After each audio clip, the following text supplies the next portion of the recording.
विक्रम एक अनुभवी पैरानॉर्मल जांच करता था, जिसके लिए अंधेरे और रहस्यमयी जगहों की खोज एक जुनून था। वह उन स्थानों पर जाता जहां लोग फुसफुसाते हुए बताते थे कि वहां आत्माएं भटकती हैं। अब तक वह निजी तौर पर जांच करता रहा था, लेकिन अब उसने ठान लिया था कि वह भारत की उन डरावनी जगहों पर जाएगा जहां सदियों पुराने रहस्य दबे हैं। वह इन जगहों की सच्चाई को उजागर करेगा और लोगों तक उनकी कहानियां पहुंचाएगा, यह साबित करते हुए कि क्या ये स्थान वाकई भूतियां हैं या सिर्फ लोगों का वहम। भानगढ़, राजस्थान का एक छोटा सा गांव, अपनी प्राकृतिक सुंदरता और अनसुलझे रहस्यों के लिए कुख्यात था। इस गांव के किले और मंदिरों की दीवारें ऐसी कहानियां छिपाए थीं जो रात के सन्नाटे में फुसफुसाती थीं। इनमें सबसे डरावना था भानगढ़ किले का रहस्य। स्थानीय लोग दहशत भरे लहजे में कहते थे कि इस किले में रानी पद्मावती की आत्मा भटकती है और जो भी रात के समय इस किले में कदम रखता है वह जिंदा वापस नहीं लौटता। विक्रम अपने कंप्यूटर पर भानगढ़ किले की जानकारी जुटा रहा था। उसकी स्क्रीन पर पुरानी तस्वीरें, स्थानीय किंवदंतियां और किले की भयावह कहानियां चमक रही थीं। यह जगह सचमुच डरावनी लग रही है, उसने अपने दोस्तों से कहा। उसकी आंखों में उत्साह और डर का मिश्रण था। मुझे लगता है हमें अपनी शुरुआत यहीं से करनी चाहिए। तुम सब क्या कहते हो? उसकी आवाज में एक चुनौती थी, मानो वह अंधेरे को ललकार रहा हो। हाँ, जगह तो कवर करनी ही पड़ेगी, आर्या ने उत्साह से कहा। वैसे भी विवेक की शादी में राजस्थान तो जाना ही है, तो लगे हाथ भानगढ़ भी हो आएंगे। रोहन ने हल्के हास्य के साथ कहा, बस ये मत भूलना कि वहां रात में जाना मना है। लेकिन विक्रम की मुस्कान में एक जिद थी। यही तो मजा है, उसने जवाब दिया। अगले दिन वे राजस्थान के लिए रवाना हुए। विवेक की शादी में शामिल होने के बाद उन्होंने एक दिन आराम किया और भानगढ़ के पास एक छोटे से होटल में कमरे बुक कर लिए। पैरानॉर्मल जांच रात में शुरू करनी थी, इसलिए वे रात के करीब 11 बजे होटल से निकल पड़े। उनके कंधों पर बैग, हाथों में कैमरे और दिलों में एक अजीब सी बेचैनी थी। होटल के मैनेजर ने उन्हें रोकते हुए चेतावनी दी। वैसे मुझे पूछना तो नहीं चाहिए, लेकिन आप लोग इतनी रात को कहां जा रहे हैं? यह भानगढ़ का इलाका है, रात में यहां जाना जोखिम भरा है। विक्रम ने आत्मविश्वास से जवाब दिया। अरे, जोखिम भरा है या नहीं, यही तो पता लगाने जा रहे हैं। हम पैरानॉर्मल जांच करता हैं। हमें यह जानना है कि भानगढ़ का किला सचमुच भूतिया है या नहीं। मैनेजर का चेहरा गंभीर हो गया। रहने दीजिए सर, कहीं और जांच कर लीजिए, भानगढ़ किले पर मत जाइए। गांव वाले गवाह हैं कि वहां रानी पद्मावती की आत्मा भटकती है। अपनी जान क्यों जोखिम में डाल रहे हैं? विक्रम ने हल्का सा हंसते हुए कहा। चिंता मत करो, 3-4 घंटे में वापस आ जाएंगे। मैनेजर ने आखिरी बार निराशा से सिर हिलाया, लेकिन वे गाड़ी में बैठकर किले की ओर निकल गए। किला होटल से ज्यादा दूर नहीं था। आधे घंटे की ड्राइव में वे भानगढ़ किले के विशाल फाटक के सामने खड़े थे। रात का सन्नाटा और किले की भयावह छाया उनके दिलों में एक अजीब सी सिहरन पैदा कर रही थी। यार, यहां तो घुप अंधेरा है, रोहन ने धीमी आवाज में कहा। टॉर्च जलाओ ना। नहीं, विक्रम ने मना किया। पहले अंदर जाएंगे, फिर हल्की रोशनी करेंगे। अगर बाहर किसी ने देख लिया कि यहां रोशनी है तो पुलिस को शिकायत हो जाएगी। तुम्हें पता है ना, रात में यहां आना मना है। उनके पास कैमरे, टॉर्च, ईएमएफ मीटर और मोशन सेंसर थे। वे सावधानी से किले के अंदर दाखिल हुए। जैसे ही वे अंदर पहुंचे, एक अजीब सी ठंडक ने उन्हें घेर लिया। बाहर गर्मी थी, लेकिन किले के भीतर का माहौल बर्फ सा ठंडा था। बाहर इतनी गर्मी और यहां इतनी ठंड क्यों? आर्या ने कांपते हुए पूछा। शायद किले की बनावट ऐसी है, विक्रम ने जवाब दिया। ज्यादातर पुराने किलों में ठंडक रहती है। विक्रम कैमरा सेट करने में जुट गया और आर्या बैग से अतिरिक्त लाइट निकालने लगी। तभी रोहन को लगा कि उसके पीछे से कोई गुजरा। उसने झट से पीछे मुड़ा, लेकिन वहां कोई नहीं था। फिर भी उसे लगा कि सामने की दीवार के पीछे से कोई उसे झांक रहा है, जैसे उसे बुला रहा हो। यार, तुम दोनों को कुछ महसूस हो रहा है? उसने डरते हुए पूछा। मुझे लगा जैसे अभी कोई मेरे पीछे से गुजरा, और ऐसा लग रहा है जैसे वहां से कोई मुझे देख रहा है। हमें तो कुछ नहीं लगा, आर्या ने कहा, लेकिन उसकी आवाज में हल्की सी हिचक थी। चलो जांच शुरू करते हैं, अभी पता चल जाएगा कि यहां कोई है या नहीं। विक्रम ने ईएमएफ मीटर और मोशन सेंसर को 2 अलग अलग जगहों पर रखा, कैमरा चालू किया और रिकॉर्डिंग शुरू कर दी। उसने गहरी सांस ली और बोलना शुरू किया। हमने इस किले के बारे में बहुत सुना है कि यहां रानी पद्मावती की आत्मा भटकती है। अगर यह सच है और हमारे आसपास कोई आत्मा या स्पिरिट है, तो हमारे गैजेट्स पर अपने होने का संकेत दो। पहला सवाल पूछते ही सन्नाटा छा गया। ईएमएफ मीटर और मोशन सेंसर पर कोई हलचल नहीं हुई, लेकिन तभी तीनों को एक हल्की सी आवाज सुनाई दी, जैसे कोई पायल पहनकर उनके आसपास चल रहा हो। पायल की आवाज मुझे भी सुनाई दी, आर्या ने कहा। उसकी आवाज में उत्साह और डर मिश्रित था, लेकिन गैजेट्स पर तो कोई सिग्नल नहीं। कोई बात नहीं, विक्रम ने कहा। कैमरे में साउंड कैद हो गई है, यह भी एक सबूत है कि यहां कुछ तो है। लेकिन दर्शक कैसे विश्वास करेंगे? रोहन ने आपत्ति जताई। उन्हें तो वही दिखेगा जो गैजेट्स पर रिकॉर्ड होगा। विक्रम ने फिर से सवाल दोहराया। हम यहां किसी को परेशान करने नहीं आए, हम सिर्फ यह जानना चाहते हैं कि क्या यहां कोई आत्मा है या यह लोगों का वहम है। अगर कोई आत्मा है तो हमें अपने होने का सबूत दो। इस बार भी गैजेट्स खामोश रहे, लेकिन अचानक विक्रम को लगा कि उसकी गर्दन के पास कोई जोर जोर से सांस ले रहा है।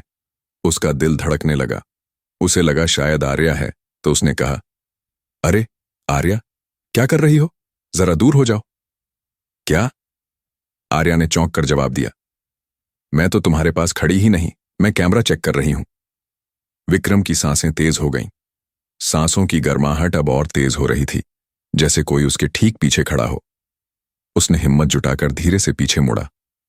वहां लाल जोड़े में सजी एक औरत खड़ी थी। उसकी आंखें गुस्से से लाल और चेहरा भयावह। वह उसे घूर रही थी।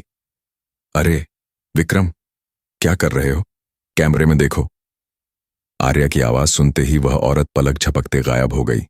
विक्रम ने हिम्मत कर कैमरे की ओर देखा, लेकिन उसका शरीर पसीने से तर था। अरे भाई, क्या हुआ तुझे? रोहन ने पूछा। इतनी ठंड में तुझे पसीना कैसे? हाँ यार, विक्रम ने कांपती आवाज में कहा। अभी लगा जैसे मेरे पीछे कोई औरत खड़ी थी, लाल जोड़ा पहने, और बहुत गुस्से में मुझे घूर रही थी। देखो, अगर ऐसी बात है तो शूटिंग रोक दो, रोहन ने घबराते हुए कहा। माना कि यह हमारा काम है, लेकिन अपनी जान से ज्यादा जरूरी कुछ नहीं। चलो यहां से निकलते हैं। मुझे भी कुछ ठीक नहीं लग रहा, आर्या ने सहमति जताई। ठीक है, शूटिंग रद्द करते हैं, विक्रम ने कहा, लेकिन फिर रुका। लेकिन हमारा काम ही यही है। डरावनी जगहों पर ऐसे अनुभव तो होते ही हैं, पहले भी कई जगहों पर ऐसा हुआ है। हाँ, विक्रम ठीक कह रहा है, आर्या ने हिम्मत बटोरते हुए कहा। एक बार और कोशिश करते हैं, अगर इस बार कुछ अजीब हुआ तो चले जाएंगे। वे किले के और गहरे हिस्से में बढ़े। वहां ठंड इतनी तीव्र थी कि उनके दांत किटकिटाने लगे। यहां ठंड कुछ ज्यादा ही है, रोहन ने कहा। सामान्य ठंड तो ठीक, लेकिन यह नॉर्मल नहीं। यहां पक्का कोई नेगेटिव ऊर्जा है। विक्रम ने फिर से गैजेट्स सेट किए और सवाल पूछा।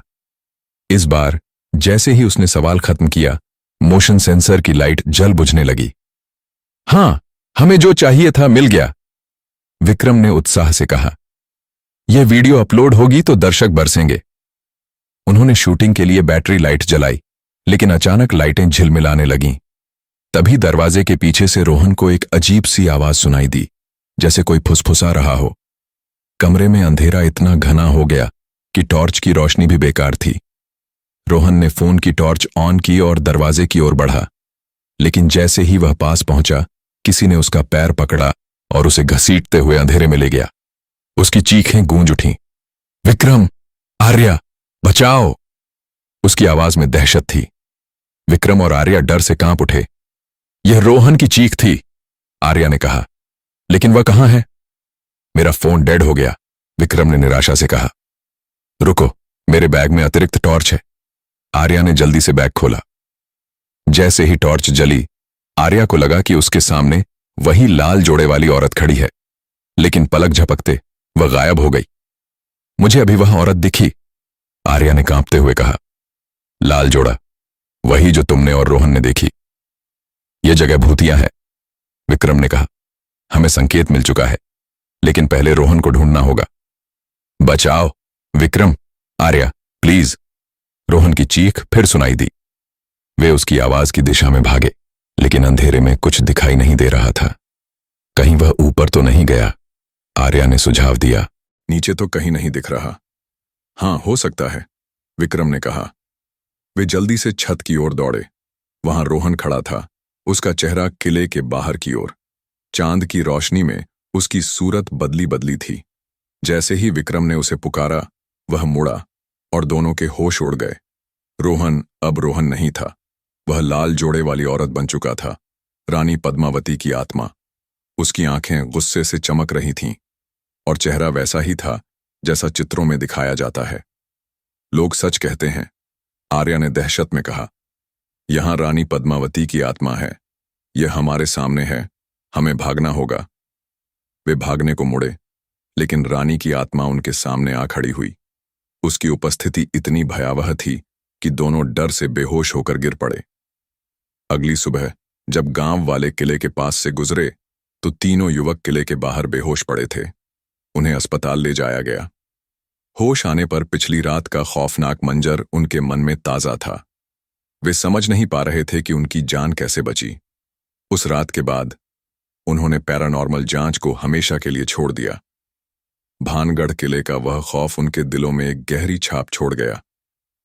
तो दोस्तों, विक्रम ने बाद में अपने दोस्तों से कहा, अगर आपको कभी भानगढ़ किले में रात बिताने का मौका मिले तो क्या आप जाएंगे?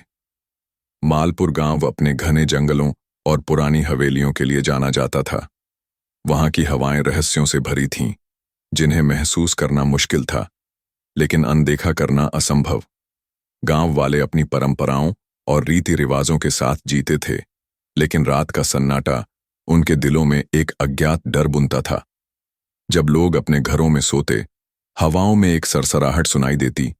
कोई इसे पुराने देवताओं की सांस कहता, तो कोई इसे पूर्वजों की पुकार।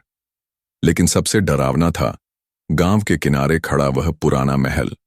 मालपुर की कहानियों में कहा जाता था कि इस महल पर एक प्राचीन श्राप है। इसकी दीवारों में एक ऐसी शक्ति बसती थी जो रात में जाग उठती थी। कई लोग इस महल में गए, लेकिन कोई वापस नहीं लौटा। एक रात गांव में एक नई कार रुकी। उसमें से 4 लोग उतरे, नेहा, करण, विक्रांत और दिव्या। वे मालपुर की डरावनी कहानियों की सच्चाई जानने आए थे। क्या हमें सचमुच उस महल में जाना चाहिए? नेहा ने संकोच के साथ पूछा। लोग कहते हैं वहां कुछ अजीब है। डरने की क्या बात है? करण ने आत्मविश्वास से कहा। ये सब बस कहानियां हैं। अगर कुछ होता तो अब तक सबूत मिल चुका होता। हाँ, और हम यहां सबूत ढूंढने आए हैं, विक्रांत ने जोड़ा।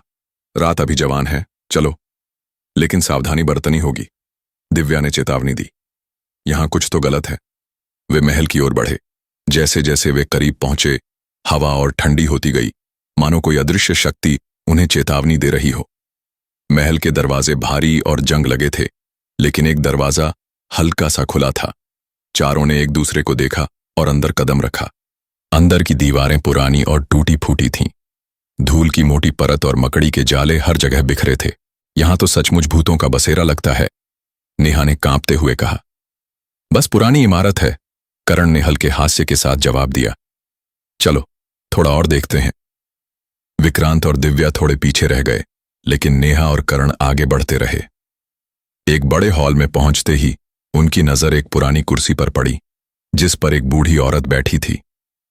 उसका चेहरा समय की लकीरों से भरा था और उसकी आंखें उन्हें भेद रही थीं।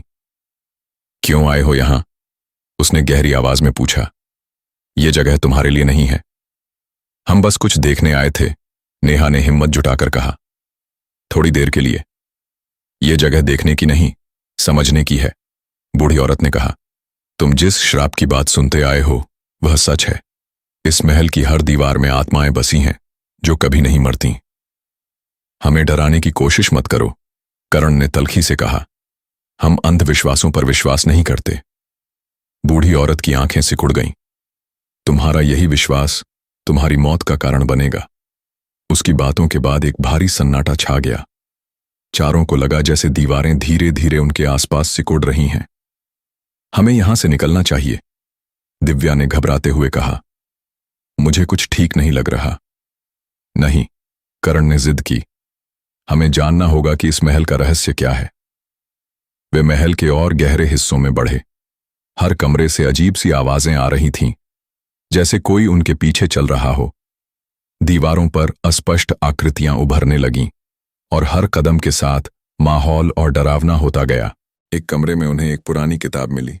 उसके सामने एक काली बिल्ली बैठी थी, जिसकी आंखें अंधेरे में चमक रही थीं। उसकी आवाज सन्नाटे को चीर रही थी। ये बिल्ली कितनी डरावनी है, दिव्या ने डरते हुए कहा। मुझे बिल्लियों से डर लगता है, इसे भगाओ। अरे, ये तो मामूली बिल्ली है, करण ने हंसते हुए कहा। क्या नुकसान करेगी? वह बिल्ली की ओर बढ़ा और उसे भगा दिया। फिर उसने किताब उठाई और खोली। उसमें महल का भयावह इतिहास दर्ज था। लिखा था कि महल के पिछले मालिक ने अमर होने के लिए कई निर्दोषों की बलि दी थी, लेकिन वह खुद एक शक्तिशाली आत्मा का शिकार हो गया, जिसने महल को श्रापित कर दिया। यहां लिखा है कि इस महल की आत्माएं अभी भी यहां हैं, करण ने पढ़ा, और जो भी यहां आता है वह कभी वापस नहीं लौटता। तो ये सब सच है, दिव्या ने दहशत में कहा। हमें अभी निकलना चाहिए। अरे, तुम किसी काल्पनिक कहानी पर कैसे विश्वास कर सकती हो? विक्रांत ने कहा।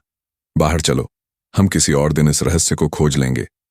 हाँ प्लीज, अभी चलते हैं, नेहा ने अनुरोध किया। ठीक है, करण ने सहमति दी। चलो निकलते हैं। लेकिन जैसे ही वे बाहर की ओर बढ़े, महल के भारी दरवाजे खुद ब खुद बंद हो गए।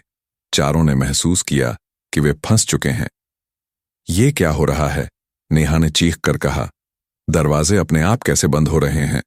दीवारों से भयानक चेहरे उभरने लगे, जैसे कोई उन्हें घूर रहा हो। हमें कुछ करना होगा, करण ने कहा। कोई और रास्ता ढूंढो। नीचे तहखाने में चलते हैं, विक्रांत ने सुझाव दिया। शायद वहां कोई रास्ता हो। वे तहखाने की ओर बढ़े। वहां अंधेरा इतना घना था कि मोबाइल टॉर्च भी कम पड़ रही थी। अचानक नेहा की चीख गूंजी। उसके पैर के नीचे जमीन खिसक गई और वह एक गहरे गड्ढे में गिर गई। तीनों ने उसे पकड़ने की कोशिश की, लेकिन वह अंधेरे में गायब हो गई। नेहा, नेहा, करण चिल्लाया, लेकिन कोई जवाब नहीं आया। तीनों डर और सदमे में थे। हमें उसे ढूंढना होगा, दिव्या ने कहा। वह हमारी दोस्त है। लेकिन पहले बाहर निकलने का रास्ता ढूंढना होगा, विक्रांत ने जोर दिया। वे तहखाने की दीवारों को टटोलने लगे, शायद कोई गुप्त दरवाजा मिले। तभी एक दीवार पर एक पुरानी चित्रकला उभरी, जिसमें एक भयावह बलि अनुष्ठान का दृश्य था। चित्र में एक आदमी, शायद महल का पुराना मालिक, और एक तांत्रिक दिख रहा था जो किसी की बलि दे रहा था। यह वही अनुष्ठान है जो किताब में लिखा था, करण ने कहा। यह चित्र कोई नक्शा हो सकता है। उन्होंने चित्र का बारीकी से निरीक्षण किया। तीर जैसे निशान तहखाने के नीचे एक गुप्त कमरे की ओर इशारा कर रहे थे। दीवार में एक दरार थी। जैसे ही करण ने उसे दबाया, दीवार खुल गई और सामने एक अंधेरा रास्ता उभरा। हमें अंदर जाना चाहिए, विक्रांत ने कहा। शायद नेहा वहां हो। यह जगह हमें और अंधेरे में खींच रही है, दिव्या ने डरते हुए कहा। वापस चलें। नहीं, नेहा को ढूंढना है, करण ने जिद की। वे संकीर्ण रास्ते में घुसे। रास्ता इतना तंग था कि सांस लेना मुश्किल था। रास्ते के अंत में एक बड़ा कमरा था जो बलिदान की वस्तुओं से भरा था। वहां एक विशाल पत्थर की देवी की मूर्ति थी और उसके पास नेहा बेहोश पड़ी थी। नेहा, करण ने पुकारा। तुम ठीक हो? लेकिन जैसे ही वे पास पहुंचे, कमरे की दीवारें बंद हो गईं। अब वे सब फंस चुके थे। तभी नेहा ने धीरे धीरे आंखें खोलीं। वह कमजोर थी, लेकिन जिंदा। यह जगह हमें मारना चाहती है, उसने कांपते हुए कहा। हमें भागना होगा। लेकिन तभी देवी की मूर्ति पर एक अजीब रोशनी उभरी। रोशनी तेज हुई और उसमें से एक भयावह आकृति प्रकट हुई। वही श्रापित आत्मा जिसने महल पर कब्जा किया था। तुम्हारे पास अब कोई रास्ता नहीं, आत्मा ने गर्जना की। तुम सब इस महल के कैदी हो। हम इससे लड़ सकते हैं, करण ने हिम्मत जुटाई। हमें इसे हराना होगा। यह बहुत शक्तिशाली है, नेहा ने कहा। हमें दूसरा तरीका ढूंढना होगा। यह आत्मा बलिदान मांग रही है, विक्रांत ने कहा। हमें इसे धोखा देना होगा। तीनों ने मिलकर योजना बनाई। उन्होंने देवी के पास की पुरानी वस्तुओं का इस्तेमाल कर आत्मा का ध्यान भटकाया जैसे ही आत्मा भ्रमित हुई, नेहा ने मूर्ति के पास एक छिपा हुआ बटन दबाया। दीवारें फिर से खुल गईं। भागो! करण ने चिल्लाया। वे कमरे से बाहर भागे, लेकिन आत्मा ने उनका पीछा किया। वे जितनी तेजी से भाग सकते थे, भागे, लेकिन आत्मा की शक्ति बढ़ती जा रही थी। अंत में वे मुख्य दरवाजे तक पहुंचे, लेकिन वे बंद थे। अब क्या? दिव्या ने दहशत में पूछा। कोई रास्ता नहीं बचा। एक रास्ता है, नेहा ने कहा। हमें इस श्राप को खत्म करना होगा। उसने अपनी जेब से एक पुराना ताबीज निकाला, जो उसे गांव के एक बुजुर्ग ने दिया था। यह किसी भी आत्मा को शांत कर सकता है, उसने कहा। उसने ताबीज को देवी की मूर्ति पर रखा और कुछ मंत्र पढ़े। आत्मा ने एक आखिरी बार भयानक चीख मारी, फिर धीरे धीरे गायब हो गई।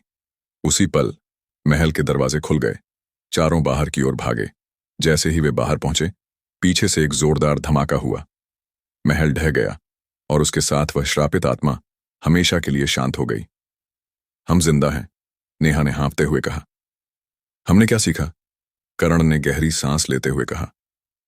मुझे लगा था मेरा अतिआत्म विश्वास मेरी मौत का कारण बन जाएगा।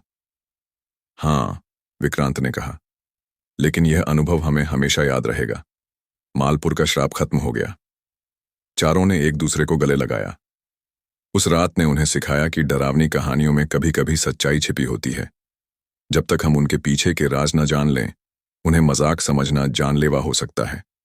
लेकिन उस रात का खौफ उनके मन में एक गहरा निशान छोड़ गया। वह अंधेरा जो कभी पूरी तरह मिटता नहीं, बस शांत हो जाता है और किसी भी पल फिर से जाग सकता है। दोस्तों, यह रही आज की कहानी। आपको यह कहानी कैसी लगी, हमें कमेंट करके जरूर बताएं। कहानी पसंद आई हो तो वीडियो को लाइक करें और चैनल को सब्सक्राइब करें। इसी तरह की कहानी सुनने के लिए हमारी हॉरर प्लेलिस्ट को भी चेक करना ना भूलें।